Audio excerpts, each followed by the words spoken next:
40 ஆண்டுகள் வனாந்தரத்தில் நடந்த இஸ்ரவேல் மக்கள் இப்போது வாக்குத்தத்த தேசத்தின் முன்பாக நின்றார்கள். அவர்களுக்கு முன் யோர்தான் நதி வெள்ளத்தில் ஓடியது. அறுவடை காலம். நீர் கரை புரண்டு பாய்ந்தது. மனித பார்வையில் அது கடக்க முடியாததாக தோன்றியது. மக்களின் மனதில் ஒரு அமைதியான பயம். இதை எப்படி கடப்போம்?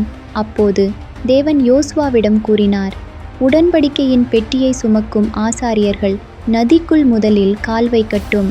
அவர்கள் நீர் குறைய காத்திருக்கவில்லை, சூழ்நிலை மாற காத்திருக்கவில்லை.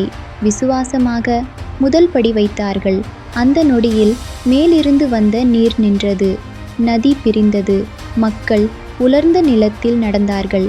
தேவன் பாதையை அவர்கள் நடக்கத் தொடங்கிய போது திறந்தார்.